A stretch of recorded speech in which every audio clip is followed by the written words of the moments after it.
This video is for educational purposes only. It does not constitute investment advice. Stock market investments carry risks. Viewers must conduct their own research. बिस्मिल्लाहिर्रहमानिर्रहीम। Standard capital securities अप्रैल 14 के mid day flash में हम देख रहे हैं कि इस वक्त हमारी मार्केट कल की जो क्लोजिंग थी 1,69,000, ये थोड़ा सा हमारा जो एक बैरियर था 1,72,000 उसको ब्रीच करते हुए, तो ये थोड़ा सा एक पहलू ऐसा था कि अगर फर्ज करें कि मार्केट यहाँ सस्टेन ना करे तो थोड़ा नीचे भी आ सकती है, और 1,72,000 के ऊपर क्लोजिंग हो तो थोड़ा सा कॉन्फिडेंस मिल सकता है।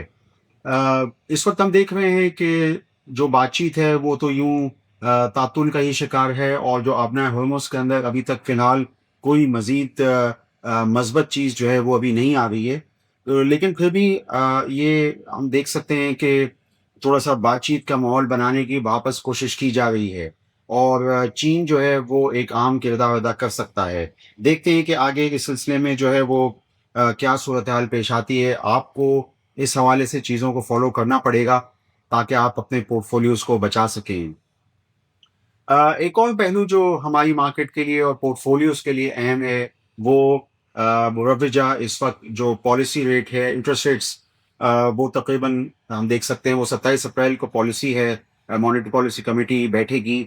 मुमकिन तौर पे जो पहले अभी हमारी सोच थी कि शायद इंटरेस्ट रेट वगैरह बढ़ा दिए जाएँ 10.5% से, तो ऐसी सोच अभी मुमकिन तौर पे शायद नहीं आ रही। उसमें बात ये हो रही है कि दुनिया की जितने भी सेंट्रल बैंक्स हैं, अभी तक उन्होंने कोई इंटरेस्ट रेट बढ़ाने की कोई तरतीब नहीं बनाई है। तो पाकिस्तान भी इस सिलसिले में क्यों यानी फर्स्ट स्टेप ऐसा ले, क्योंकि हमारे इस वक्त एक्सटर्नल जो बैलेंसेस हैं वो भी उसकी सूरत हाल का बहुत बेहतर है। तो हम ये कह सकते हैं कि ऐसा लग रहा है कि ये जो 27 अप्रैल की जो मॉनेटरी पॉलिसी है इसमें अनचेंज्ड रहने का इम्कान ज़्यादा है। तो मुमकिन तौर पे थोड़ा सा मार्केट को इससे ऑक्सीजन जो है मिल जाएगी, और ये अच्छी चीज़ हो जाएगी। तो उसमें बहुत सारी डेवलपमेंट्स हम देख रहे हैं, हम देखते हैं। एक-एक करके मैं बहुत सारी चीज़ें आपको गिनवाता हूँ। एक तो मारी एनर्जीज़ का जो है वो रिज़ल्ट 9 महीने का आया। थर्ड क्वार्टर की अर्निंग जो थी वो काफ़ी अच्छी थी, ₹17.60 ग्रोथ थी, और ये कि अब हम मुमकिन तौर पे 58-59 रुपए की सालाना ईपीएस जो है वो मारी के अंदर देख सकते हैं। गो के ये देखा जाए तो 10 के पी मल्टीपल, जो पाकिस्तान का उमूमी तौर पर 9 या 10 का P multiple, target P multiple, ये बेंचमार्क्स होते हैं, उससे थोड़ा सा ज़्यादा इसकी पी मल्टीपल बन रहा है। लेकिन जो फ्यूचर के कैश फ्लोज़ हैं या फ्यूचर के डेवलपमेंट हैं, खुसूसी तौर पे माही में तो 2 चीज़ें हैं। एक तो ढेर की सिंध, जहाँ पे कि मुसलसल फीडस्टॉक गैस लो कैलोरीक वैल्यू की जो खुदाइयाँ जो हैं वो हो रही हैं, प्लान्ड हैं, पीपीआईएस के डेटे में आता रहता है, जिसमें से 3-4 में जो है वो कामयाबी मिली है। छोटे-छोटे वेल्स हैं, और ये कि शायद 42 वेल्स करने थे। तो ये है कि इसमें टारगेट किया जा रहा था कि 100 एमएमसीएफडी यहाँ पे फर्टिलाइज़र प्लांट्स के लिए और उनकी सप्लाईज़ के लिए। और आपको याद होगा अभी 3-4 महीने पहले ईसी ने जो है वो यहाँ से फर्टिलाइज़र प्लांट्स को सप्लाई के लिए गो अहेड दिया था। माई एनर्जीज़ में ढेल्की बहुत अहम है। माई एनर्जीज़ में ऑपरेटर है वज़ीरिस्तान शेबा, और स्पिनबॉर्न का वो बहुत, और वो गैस का बहुत बड़ा यानी वो है, और वो सिस्टम से अगर कनेक्ट होता है तो वो एक कामयाबी है। तो ये फ्यूचर के पॉइंट ऑफ व्यू से अगर हम देखें, और 2027 का जो फिस्कल अभी 2-3 महीने बाद शुरू हो जाएगा, तो वहाँ के लिए लोग माही को भी देखते हैं। तो मैंने सोचा कि माही पे आपको एक डिटेल्ड एक्सप्लेनेशन दूँ। इसी असना में हम ओजीडीसी में भी बात करते हैं। ओजीडीसी भी बागज़ई से बड़े अच्छे नंबर्स आए, 20,000। पीएसएक्स पे भी बड़े रिपोर्टिंग आई, एक्सप्लोरेटरी बेल्ट की भी आई, नई फॉर्मेशन के बारे में भी आया। अब ये है कि ये जॉइंट वन है, इसका भी गैस की जो है नंबर्स रिवाइव हुए हैं डिस्ट्रिक्ट अटक से। और अब ये कहा जा रहा है कि जो चीज़ हम ओजीडीसी में 40,000 barrels of oil per day देख रहे हैं, और पीपीआईएस में भी, तो वो चीज़ अब बढ़ सकती है, और वो 45,000 भी हो सकती है। ये हमने टारगेट्स मासिकों में ही पढ़े थे, जो ये एनालिस्ट ब्रीफिंग्स वगैरह रूटीन होती हैं उसके अंदर। तो मैंने सोचा कि ओजीडीसी पे भी आपको बताऊं, क्योंकि इस वक्त काफ़ी इंटरेस्ट जो है वो ओजीडीसी में आ रहा है, क्योंकि हाइड्रोकार्बन्स के जहाँ जहाँ भी यानी एक्टिविटी होती है, और जहाँ थोड़ा सा कामयाबी की चीज़ें होती हैं, यानी डिस्कवरीज होती हैं, वहाँ वहाँ थोड़ी सी आ जाते हैं। और पाकिस्तान के बारे में मैंने कल आपको बताया था कि बहुत एनर्जी डेफिशिएंट कंट्री है, और अभी फ़िलहाल सिर्फ 66-67 हज़ार barrels of oil per day ही है जो पीपीआईएस के डेटे में आया, और जो अभी कुछ हफ्ते पहले खाली 62,000 था।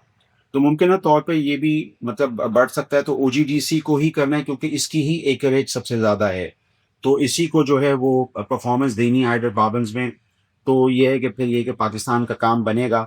तो ये मैंने सोचा कि आपको बताया। मैंने आपको ईएनपी कंपनीज़ 2 चीदा-चीदा पहले मारी एनर्जीज़ और ओजीडीसी के हवाले से आपको बताया कि डेवलपमेंट्स हो रही हैं। ओजीडीसी के बारे में ज़िमनी तौर पे बात ये भी करनी थी कि पी मल्टीपल के हिसाब से ये माली से ज़रा बेहतर है और तकरीबन 6-7 का पी मल्टीपल बन रहा है। मैंने बताया था कि अगर ये नंबर्स जिस तरीके से बताए जा रहे हैं, आ जाते हैं, तो ये तकरीबन 43 से 46 रुपीज़ की ईपीएस सालाना बनती है, जो कि इसी साल 30 जून 2024 को रिपोर्ट हो सकती है। और हर क्वार्टर में ओजीडीसी का डिविडेंड बढ़ रहा है क्योंकि उनकी कलेक्शन बेहतर हो रही है, जैसे कि ये एग्रीमेंट्स बैंकों के साथ जो कंसोर्टियम्स बने थे और उसके बाद जो सर्कुलर डेट के मामला तय हुए थे, तो अब इसकी कलेक्शन वगैरह के मामला जो हैं वो बेहतर हुए हैं। और जो इनकी किताबों में जो डायरेक्टर्स रिपोर्ट में हम पढ़ते हैं कि पीपीएल और ओजीडीसी दोनों के कलेक्शन जो हैं बेहतर हुए हैं। तो मैंने सोचा कि आपको ओजीडीसी और पीपीएल मारी पे आपको एक अच्छी सी एक्सप्लेनेशन दूँ। बाकी अब पाकिस्तान में जो उसका पोर्ट्स हैं वहाँ पे हैंडलिंग, कार्गोज़ की हैंडलिंग बड़ा बिज़ी है और बहुत ज़्यादा अच्छी कार्गोज़ की हैंडलिंग हो रही है। तो इसमें थर्सडे ऑपरेशंस में बड़े नंबर्स आए, तकरीबन 1,80,000 टन्स जो हैं वो कार्गोज़ हैंडल किए गए। अब इसमें जो कंपनियाँ लिस्टेड हैं, जो ये सब इन चीज़ों से थोड़ा-सा रिलेटेड हैं, तो मैंने सोचा कि उस पे भी थोड़ा-सा ताराना नज़र डाल ही दूँ। उसमें एक तो पोर्ट क़ासिम पीआईबीटीएल है, उसमें भी हम देख रहे हैं कि जहाँ यानी रिचर्ड बे कोल से इम्पोर्टेड कोल का आता है, तो वहीं पे अब सीमेंट की एक्सपोर्ट जो है वो भी उसके भी कार्गोज़ हम देख रहे हैं जो ट्रैकर पे आते हैं। इसके अलावा हाई सीज़ पे पाकिस्तान नेशनल शिपिंग कॉर्पोरेशंस के भी जो ऑयल यानी वो हैं कंटेनर्स वो भी हैं, और इसके अलावा जो मर्चेंडाइज़ शिप्स हैं। फिर ये कि पीआईसीटी का भी एक पोर्ट है। तो मैंने सोचा कि इस हवाले से आपको बताऊँ। बैंक ऑफ का भी नतीजा आया फर्स्ट क्वार्टर का, मुझे तो नफ़ा बहुत अच्छा लगा, प्रॉफिट आफ्टर टैक्स, और चूँकि अब ये स्प्लिट हो चुका है, तो यानी ₹5 का, तो इस वजह से ईपीएस में आपको थोड़ा वो लग रहा होगा, लेकिन पिछले साल इस वक़्त 7 बिलियन का था, आज ये 10-11 बिलियन का पहला क्वार्टर। मुझे तो ये बैंक ऑफ का नतीजा यानी बहुत अच्छा लगा, और ज़िमनी तौर पे इसमें ये है कि अब टियर 2 कैपिटल के लिए 20 बिलियन रेज़ करने जा रहा है बैंक अल्फला। ये भी ट्रेजरी की बहुत अच्छी एक्टिविटी होगी, बैंक्स इसमें शराकत डालेंगे। ये टियर 2 कैपिटल में ये होता है कि आप अपने कैपिटल एडिक्वेसी को अच्छा करने के लिए, बेहतर करने के लिए जो बैंक्स होते हैं वो टियर 2 कैपिटल लेकर आते हैं। तो ये 20 बिलियन का बैंक अल्फला का टियर 2 कैपिटल है। आम लोग भी टीएफसीज़ वगैरह ले सकते हैं, तो ये मैंने सोचा कि इस हवाले से आपको बताऊँ। इसमें एक ज़िमनी बात जो मैंने आपको कल 1-2 रोज़ से आईपीओज़ के बारे में बता रहा था, तो उसमें मैंने परसों-तरसों मैंने वादत के बारे में बताया था, इसका आईपीओ, और उसके बाद फिर मैंने आपको जो बुक बिल्डिंग अब होने जा रही है सितारा पेट्रोलियम की, इस हवाले से कल आपको बताया था। आप कल कल हमारी जो वीडियो अगर देखें तो उसमें मैंने एक तफ़सीलन आपको सितारा पेट्रोलियम के हवाले से बताया था। आप इसकी बुक बिल्डिंग में आ सकते हैं, और सितारा पेट्रोलियम दरअसल उसमें गो के पंप्स हैं और अरामको के 7 पंप्स के बारे में उसमें लिखा है कि वो पैसे इस्तेमाल करेंगे। बकिया 27 को जो मॉनेटरी पॉलिसी है, उसमें मैंने जैसा कि आपको अपनी बातचीत के शुरू में बताया कि ये अनचेंज्ड जो है वो रहने का है। तो इससे हमारी मार्केट पे एक मस्बत पहलू हो सकता है, क्योंकि अगर फ़र्ज़ करें कि 1% 100 बेसिस पॉइंट बढ़ता है, तो ये चीज़ हमारी मार्केट इसको एब्ज़ॉर्ब कर चुकी है। और तो इसका ये है कि, और अब अगर फ़र्ज़ करें कि ये अनचेंज्ड रहता है, तो हमारी मार्केट इसका मस्बत पहलू ले सकती है। लेकिन साथ ही साथ जो चीज़ें ना होर्मुज़ या खलीज फ़ारिस में चल रही हैं, वो भी साथ-साथ हैं। तो मैंने सोचा कि आपको इस हवाले से बताऊँ। शुगर कंपनियों में बहुत ज़्यादा इस वक़्त हम देख रहे हैं एक्टिविटीज़ हो रही हैं, और इस वक़्त एक कंपनी जो है रानीपुर शुगर, उसकी टेक ओवर लोकल फार्मर्स की तरफ से हुई है।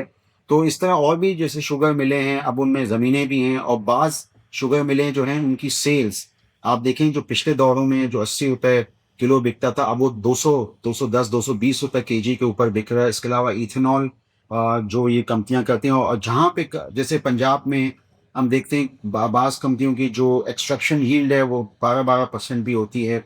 हमारे सिंध में तकरीबन जो है वो 9 से 10% होती है। तो इसमें ये है कि वो कंपनियाँ जिनके यील्ड ज़्यादा होती हैं, आप उनको भी देख सकते हैं। जैसे कि इसमें बहुत सारी कंपनियाँ हैं, और बहुत सारी कंपनियाँ जहाँ के अभी फ़िलहाल काम नहीं हो रहे, तो अब उसमें भी बहुत सारी इस वक़्त एक्टिविटीज़ कॉर्पोरेट फाइनेंस की हो रही हैं, उस पे भी आपको जो है नज़र डालने की ज़रूरत है। जाते-जाते मैं ये बताता चलूँ कि बीवाईडी जो हब पावर जो मेगा मोटर्स जो लॉन्च किया, जिन्होंने वो इंस्टॉलमेंट प्लान भी ला रही है ताकि लोग ले सकें ईवी गाड़ियाँ।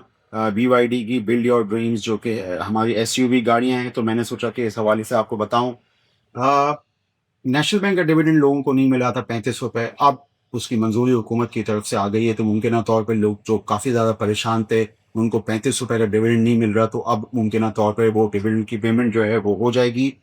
तो मैंने अपनी इस बातचीत के अंदर आपको बताने की कोशिश की, इंटरेस्ट रेट अनचेंज रह सकते हैं 27 तारीख की मॉनेटरी पॉलिसी, जिसकी वजह यह है कि दुनिया के सेंट्रल बैंक ने जब नहीं बढ़ाया, तो पाकिस्तान में सेंट्रल बैंक क्यों इसको बढ़ाए, और ये कि एक्सटर्नल प्रेशर अभी नहीं है।